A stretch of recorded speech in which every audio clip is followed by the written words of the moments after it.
Good morning. My name is Crystal Monroe and I'm a student at Western Governors University, and today we're going to talk about popular culture in the classroom.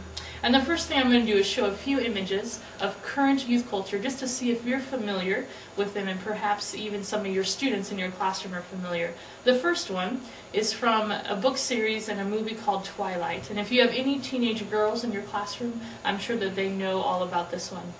The second one is the Sims video game, a very popular game with students. And finally, American Idol, probably the most popular television show of our time right now. And it starts in another month, and most likely your students will have their favorites picked out within a week or two. But youth culture, to define it, it refers to the method that adolescents and teenagers use to distinguish themselves from the previous culture in their community. And youth culture is very fluid. The youth culture that we had as students is different than the youth culture that is now, and that will be different in the youth culture in the future. But you may be sitting there thinking, well, as a teacher, why is there such a need perhaps to have a knowledge of current youth culture, current popular culture? And I have a few reasons why. The first one is to connect with your students. There is a great need as a teacher to be able to interact and build relationships with your students. And I have a quote here from a junior high teacher that I interviewed, and when she was asked if there was any value in having a knowledge of youth culture, this was her reply. Yes, especially in interactions with students.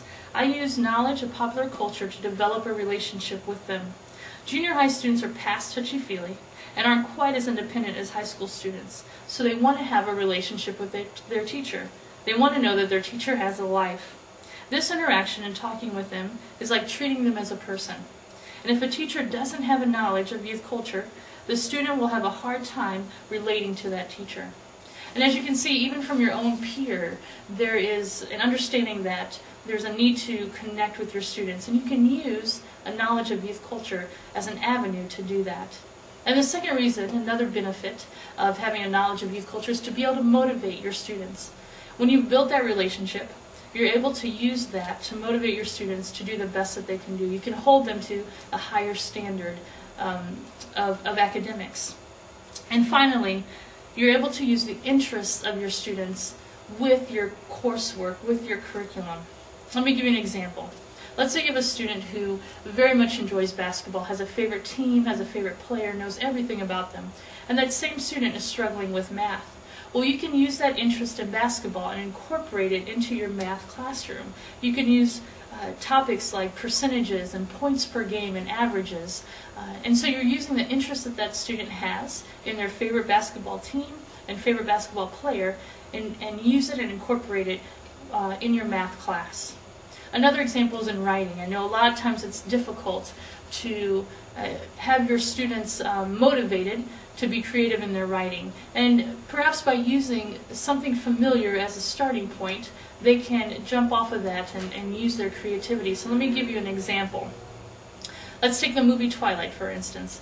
If you use that as the base of your story, and you told your students, use this movie, and then add characters, take away characters, change the plot, change the setting, I think you'll find that your students will be interested in that particular writing topic because they already know about that movie and they're already interested in that movie, and they'll be creative in writing about it.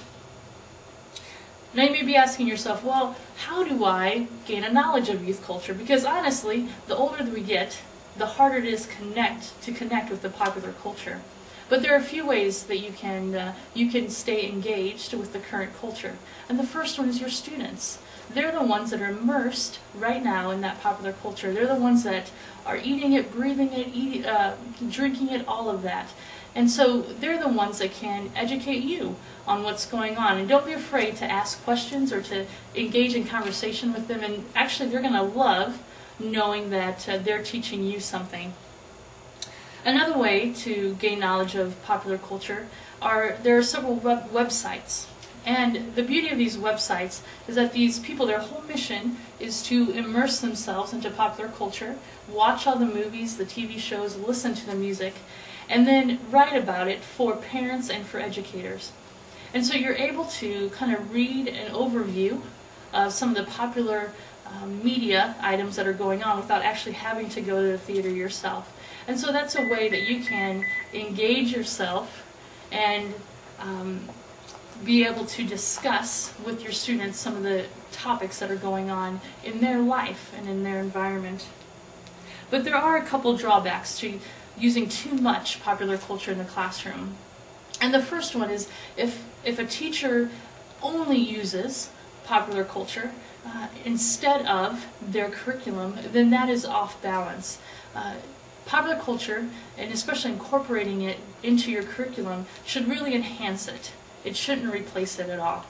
And secondly, and I've heard this from several teachers that I've interviewed, you are a teacher first, not a friend. And so sometimes when you're building that relationship with students, they may have a hard time distinguishing that.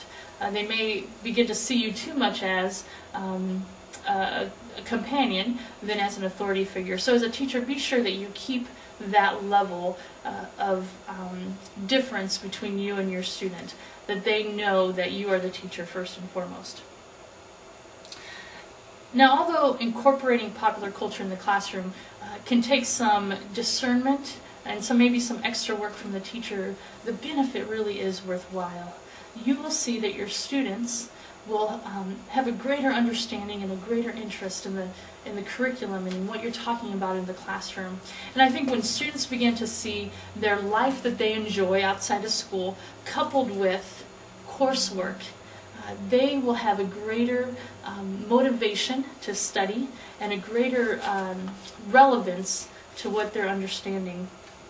And for you as a teacher and as an educator, if you gain a knowledge of popular culture, I think you will see that it will increase the connection you have with your students.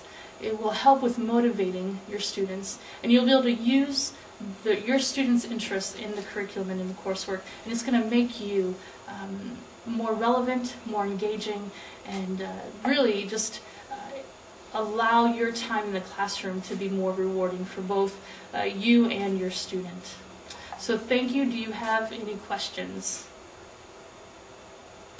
Another way that I would recommend is actually magazines. So the next time you're in the grocery store, just swing by, pick up a few popular teenage magazines like Cosmo Girl or Teen People. You don't have to become a subscriber by any means, but you can just kind of go through those and get a glimpse of what's going on and what's kind of popular right at that moment. Okay, and how do you use pieces of youth culture that you do not agree with the message on? That's a great question. I think as a teacher, you definitely do not have to agree with every message that is portrayed through the media and through youth culture. And it's okay to tell your student that. And I think that there will be opportunities for you to really talk about morality and kind of social issues when it comes to parts of youth culture that you may not agree with and that you see really as perhaps being detrimental to your student. But it's, again, just a great conversation starter and a great way to build that relationship with your student.